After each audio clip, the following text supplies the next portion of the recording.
I am currently in Accra, here in Ghana. Well, it has truly been an experience. So it's been really educational. There's a lot that you really learn. Oh my goodness, so many different things that you've seen on TV. Coming to experience it live is just a life-changing event. I mean, that's kind of the only way I can say it. It's life-changing. That Ghana is definitely a place to come to. We've enjoyed our visit so far. We still have several days to go, but we've really enjoyed it. It's been, like I said, very educational, very enlightening. You will definitely learn a lot when you move to Ghana. Emotional moment foreigners share their warm experience relocating to Ghana with their family member. Please, if you're a returning subscriber, thank you so much for always coming back to the channel. If you're new to the channel, you are highly welcome. Please do not make it your last by subscribing. Hey, we are the Holmans. I'm Ben. I'm Cara. And we are moving to West Africa, Ghana to become full-time missionaries. And we got 4 little kids, Daniel, Bethany, Jordan, and Eden. We are going to be moving to Tamale, Ghana, which is in West Africa. Cara and I have always had a huge heart for missions. We've always been very passionate about missions. I grew up on the mission field. We kind of started researching and looking into things, and God started to open up doors for us to go to Tamale, Ghana. God kind of confirmed that because the week we wrote down, we feel like we're going to go to Tamale, Ghana, my parents called me. Just a couple days later, then they were like, hey, be praying. We're really, I know this is crazy, but after 18 years of ministry in Bolivia, we feel like God is calling us to leave Bolivia and move to Tamale, Ghana. And we're like, what? No way, us too. But so our jaws, our jaws hit the floor. Because when we saw just an amazing amount of need, a total lack of the gospel. Yeah. The city that we're going to in Tamale, Ghana is 93% Muslim, less than 2% Christian. So they've never heard the gospel. And so what we're going over there to do is to partner with a team of pastors and my parents who are currently there. And we're going to be evangelizing, discipling, and planting churches. Our 3 main focuses of just evangelism because they don't know the gospel. And then discipling, trying to make disciples that make disciples. And planting churches because there's such a need for a strong foundation of churches. We came across a young man who was biking on a bicycle 4 hours one way just to get to a church because there's no churches in his area and he wanted to hear the gospel. He wanted to be equipped to take the gospel back to his village. And so it was worth it to him to bike 4 hours in the sub-Saharan African heat. Yeah. In a suit and tie. I'm really excited for the kids. I know that it's going to be hard to have them grow up in the world where they see the gospel being taught to people that have never heard it. And so I'm really excited to see them see ministry hands-on the front lines. They'll be able to be a part of it all and not just outside watching us. They'll be part of it. So as we head over to Ghana, West Africa, we're just looking for people to come alongside us and become intentional prayer partners with us, praying for both our family as we head out and for the Ghanaian people and the ministry that we're going to be doing overseas. Everyone who calls on the name of the Lord will be saved. How then can they call on the one they have not believed in? And how can they believe in the one of whom they have not heard? And how can they hear without someone preaching to them? I am currently in Accra, here in Ghana. And we've had a jam-packed, fun, as well as adventurous, as well as emotional and very active few days. We have gone from the greater Accra region to the eastern region to the Ashanti region and over to Central region and now back to Accra. There are 16 different regions here in Ghana. A lot of people say, why do I need to go to Ghana? Well, it has truly been an experience. I think one of our tour guides, in my opinion, kind of said it best. And the proverb, if you would, the saying was that until the lion knows his story and tells his story, the hunter will always be the hero. So think about that. Really think about that. That's, to me, a powerful statement. And if you really think about it, it says a lot.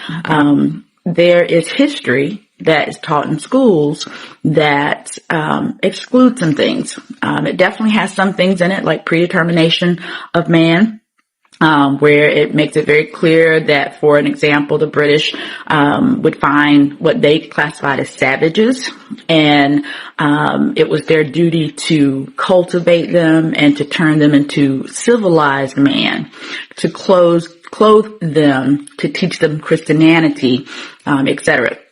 So that's in the history books, but there's a lot that's not in the history books. And coming here, you learn a lot. It's not just about the British.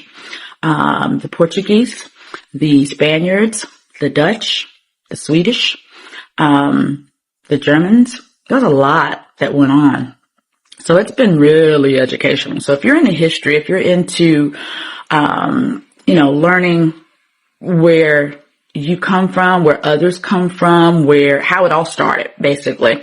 How we got to where we are, if you're doing DNA, ancestry searches, things of that nature. I just think it's a great trip to come to. There's a lot that you really learn, or as well as it pulls some of the pieces together. For those of us old enough to remember Roots from 1976, and all that went on after that came out, with Alex Haley. All of the things you've seen on TV, all the movies you watched, the Bloodstones, I think that's what it's called, Roots, Queenie, oh my goodness, so many different things that you've seen on TV. Coming to experience it live is just a life-changing event. I mean, that's kind of the only way I can say it. It's life-changing. To go into the Slave River where those possible ancestors for you and I were bathed for the last time before they were put on auction to be sold, to go through the slave dungeons where they were kept, to see the door of no return, which is now the door of return based on the number of us returning back to get the history. It's amazing. I mean, it's just unfathomable, to say the least, when you think about all that went on and why it went on. History tells us that there were many wars, there were conquerors, that took over lands, etc. And, a lot of that has to do with where slavery kind of came from. It also gets you some information about how we, as a people, Africans, had a slave system ourselves, indentured servants, pretty much like, Asia and all the other, places that have had those. You had wars, you had captives. Those captives became, indentured servants or slaves, if you would, of the captors. Again, pulling all the history together, pulling it together to, I can't say make sense, but to connect the dots, I think helps to some extent. But it definitely gives you a full, well-rounded picture, or a better picture, of the things you've missed in, maybe general mainstream education. And Black History Month in February in the States isn't enough. Not enough. You've got to really go from where it all kind of started. And it's very much enlightening. So I will say that. But I just wanted to create this video to say that Ghana is definitely, a place to come to. We've enjoyed our visits so far. We still have several days to go, but we've really enjoyed it. It's been, like I said, very educational, very enlightening. But it's an experience, and it's an emotional experience, but it's just an enlightening experience. I mean, really. And there's so much I could probably say about just being here in Ghana and being among, so many people of color. Really. It's just amazing. It's been really interesting. It really has been interesting. It's been, again, life-changing. So, and it's beautiful. Oh my gosh, y'all. Accra, I love the artwork, the culture. but it's really beautiful to see so much African art, so much culture, to see how the people of these regions are living, and to see the joy in their faces, and to see how they are overcoming and moving forward and becoming progressive and so forth and so on. I mean, it's very enlightening. Coming to Ghana is a lot of healing process for a lot of foreigners. When you see them sharing their warm experience, how they felt when they come to the country for the very first time. Ghana is indeed a home for everyone, and you always see foreigners, especially Black Americans, when they come back to their roots, they are so excited to come to the country in the first place. So Ghana is a blessing to Africa at large. I am super happy to be in this country because this country so far I've learned a lot about the history of Africa. I've learned a lot about different culture. Ghana have taught me so much living in this country so far. So at this point, if you have not liked the video, do me well by also liking the video, and don't forget to also comment your thought below of what you also think of the video. If you're a foreigner, please do me well by dropping your experience so far on the comment section of what you think about our beloved country, Ghana. And don't forget to also share with a friend who would love to watch this video with you. Subscribe to the channel if you have not done that, and please don't forget to turn on the notification bell so whenever I upload a new video, you're not going to miss out on my amazing future content. And I will see you in my next video. Bye for now and stay blessed.